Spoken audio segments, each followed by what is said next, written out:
Assalamualaikum warahmatullahi wabarakatuh. Halo Sobat Matematika, salam Pitagoras, salam pejuang angka dalam aksi nyata. Perkenalkan, nama saya Vicky Adelina dengan NIM 240103002 dari Prodi Tadris Matematika Universitas Islam Negeri Mataram. Jadi pada video kali ini saya akan menjelaskan dan mempresentasikan analisis fungsi dan bilangan bulat pada penomoran kursi di bioskop menggunakan konsep-konsep matematika diskrit. Halo teman-teman semuanya, pada kesempatan kali ini saya akan mempresentasikan proyek matematika diskrit dengan judul analisis bilangan bulat dan fungsi dalam sistem penomoran kursi di bioskop. Nah, kita semua pasti pernah kan menonton film di bioskop dan memilih kursi tertentu, misalnya kursi B7 atau D10.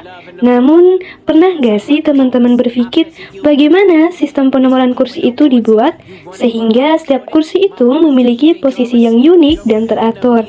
Nah, disinilah konsep matematika diskrit berperan, khususnya bilangan bulat, fungsi, logika, himpunan, dan relasi.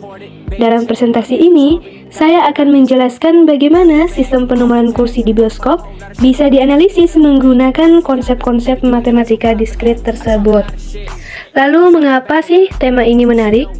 Judul ini menarik karena menghubungkan praktik hidup kita, yaitu menonton film, dengan teori ilmiah matematika diskrit, menunjukkan bahwa algoritma dan struktur diskrit adalah fondasi yang tak terlihat di balik interaksi digital kita sehari-hari. Yang dimana konsep matematika diskrit yang kita gunakan di sini, yang pertama itu analisis logika, selanjutnya analisis himpunan, analisis relasi, dan analisis bilangan bulat. Baik, yang pertama kita mulai dari analisis logika, di mana di sini kita akan menyusun pernyataan logika terkait penomoran kursi dan ketersediaannya. Misalnya kita memiliki 3 pernyataan, yang dimana P itu sebagai kursi A10 sudah dipesan, Q sebagai kursi A10 tidak tersedia, dan R sebagai penonton harus memilih kursi lain. Nah, bentuk logikanya, jika kursi sudah dipesan, maka kursi tidak tersedia. Dan jika kursi tidak tersedia, maka penonton harus memilih kursi lain. Dari 2 pernyataan ini, kita dapat disimpulkan bahwa jika kursi sudah dipesan, maka penonton harus memilih kursi lain. Bentuk logikanya adalah P maka Q dan Q maka R, sehingga P maka R. Dengan cara ini, logika membantu sistem agar hanya kursi yang benar-benar tersedia yang dapat dipilih oleh penonton. Nah, untuk tabel kebenarannya, di mana kita akan mencari converse, inverse, dan kontraposisi untuk pernyataan utama P maka R, atau jika kursi A10 sudah dipesan, maka penonton harus memilih kursi lain. Nah, di sini kita akan tukar posisi dari implikasi awalnya. Kan implikasi awalnya itu P maka R. Nah, di sini kita tinggal ubah posisinya menjadi R maka P. Tukar posisi P dan R-nya. Untuk nilai kebenarannya, converse tidak selalu bernilai sama dengan implikasi aslinya. Ia hanya benar jika kondisi yang menyebabkan P dan R selalu muncul berpasangan. Dalam konteks ini bisa saja salah karena mungkin saja penonton memilih kursi lain bukan karena kursi sudah dipesan, tapi karena alasan lain. Nah, selanjutnya untuk inverse. Inverse, kita negasikan P dan R. Jadi negasi P maka negasi R. Inverse bernilai benar jika pernyataan awal dan kebalikannya saling konsisten. Namun, bisa juga salah. Misalnya, kursi belum dipesan tapi penonton tetap memilih kursi lain karena lebih suka posisi lain. Jadi inverse benar hanya jika hubungan sebab akibatnya tetap berlaku walaupun keduanya dinyatakan terbalik secara negatif. Selanjutnya kontraposisi. Untuk kontraposisi ini kita akan tukar posisi lalu negasikan. Kita tukar posisi R dan Q-nya dan kita tambahkan negasinya. Sehingga negasi R maka negasi P. Untuk nilai kebenaran kontraposisi selalu ekuivalen dengan pernyataan aslinya. yang dimana implikasi awalnya itu P maka R. Nah, dia akan bernilai sama untuk negasi R maka negasi P. Artinya jika P maka R benar, maka negasi R maka negasi P juga pasti benar. Ini hubungan logika yang kuat di mana keduanya selalu punya nilai kebenaran yang sama. Nah, kesimpulannya, himpunan logika antara status kursi dan keputusan penonton bersifat transitif. Selanjutnya, kita akan menganalisis himpunan. Kita dapat mengelompokkan kursi berdasarkan posisi dan jenisnya. Misalkan himpunan A itu kursi yang berada di barisan depan atau A-C. Dan himpunan B itu kursi yang berada di sisi kanan ruangan. Sedangkan himpunan C itu adalah kursi VIP. Nah, kita bisa melakukan operasi himpunan seperti A iris C, yaitu kursi VIP yang ada di barisan depan, dan B min C, yaitu kursi kanan yang bukan VIP, serta A gabung B, yaitu kursi yang berada di baris depan atau di sisi kanan. Nah, kita bisa menggunakan diagram Venn agar hubungan antara kelompok kursi bisa terlihat jelas. Untuk diagram Venn A iris C itu, ini adalah irisan antara himpunan A, baris depan, dan himpunan C, kursi VIP. Ini berarti kursi yang memiliki kedua sifat tersebut secara bersamaan, di mana area ini adalah lingkaran A dan C bertumpang tindih atau beririsan, tidak termasuk bagian B. Nah, selanjutnya B min C, yang dimana kursi sisi kanan yang bukan VIP. Artinya ini adalah selisih himpunan. Kita mengambil semua kursi di sisi kanan atau himpunan B dan menghilangkan kursi manapun yang juga merupakan VIP atau himpunan C.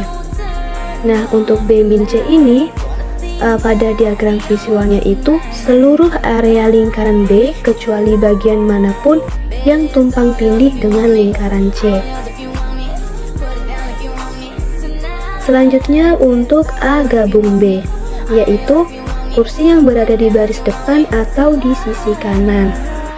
Nah, penjelasannya itu ini adalah gabungan antara himpunan A dan himpunan B. Ini mencakup semua kursi yang ada di baris depan, semua kursi yang ada di sisi kanan, dan kursi yang berada di kedua area tersebut, atau yang terletak di barisan depan dan sisi kanan. Nah, seluruh area yang dicakup oleh lingkaran A dan lingkaran B, termasuk irisan mereka. Inilah diagram Venn-nya. Selanjutnya kita akan menganalisis relasi.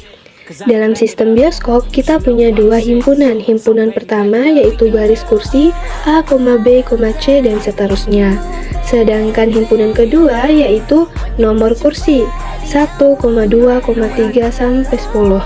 Nah, relasi R didefinisikan sebagai kursi X, Y menunjukkan kursi pada baris X dan nomor ke Y. Contohnya 1, A yang berarti kursi A1, A,2 yang berarti kursi A2, dan B,3 yang berarti kursi B3. Sekarang kita akan menganalisis sifat relasi, apakah dia reflektif, simetris, atau dia fungsi. Sekarang kita akan cek apakah dia reflektif atau tidak. Nah, syarat reflektif itu apa sih? Relasi R pada himpunan A bersifat reflektif jika setiap elemen berelasi dengan dirinya sendiri, yaitu X, X elemen real untuk semua X elemen A. Dalam kasus ini, himpunan asal dan himpunan tujuan berbeda, atau P dan Q. Jadi, pasangan X, X tidak mungkin terjadi karena A tidak sama dengan 1 dan B tidak sama dengan 2 dan seterusnya. Nah, berarti relasi tidak reflektif karena relasi ini bukan pada himpunan yang sama dan tidak ada pasangan seperti A, atau 1,1. Nah, berarti dia tidak reflektif ya. Selanjutnya kita akan cek apakah dia simetris atau tidak. Nah, syarat simetris itu apa? Jika X, Y elemen real, maka Y, X elemen real juga. Misalnya A,1 elemen real. Nah, apakah 1, A elemen real juga? Tidak, karena 1, A tidak bermakna. di mana baris sama dengan 1 itu tidak masuk akal. Jadi kesimpulannya, relasi tidak simetris karena arah pasangan tidak bisa dibalik. Selanjutnya kita akan mengecek apakah dia termasuk fungsi atau tidak. Di mana syarat fungsi itu, setiap elemen di himpunan P berelasi dengan tepat satu elemen di himpunan Q. Nah, di konteks kursi, satu baris, misalnya A, bisa punya banyak nomor kursi, misalnya A1, A2, A3, dan lain sebagainya.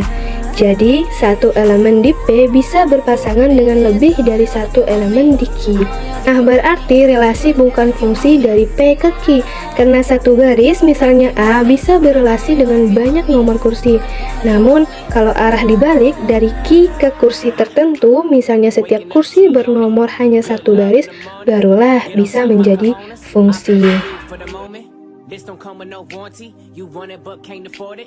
Terakhir, kita akan menganalisis bilangan bulat menggunakan fungsi. Misalnya, sebuah bioskop memiliki 10 baris A sampai Z dan 12 kursi di setiap barisnya.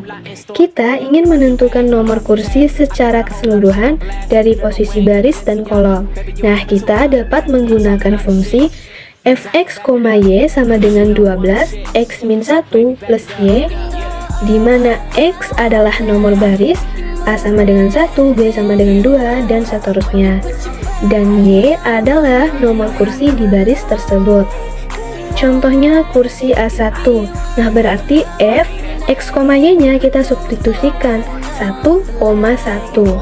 Nah, sama dengan 12 dikali 0 plus 1 itu hasilnya 1. Sedangkan untuk kursi B1 berarti F 2,1.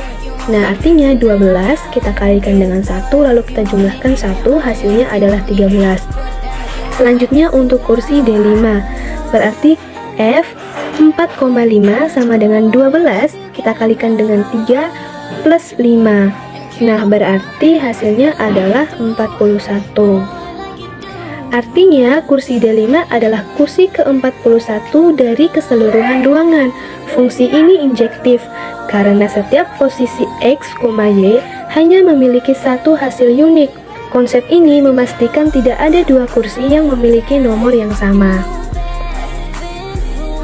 Dari analisis ini, kita dapat melihat bahwa sistem penomoran kursi di bioskop melibatkan berbagai konsep dalam matematika diskrit.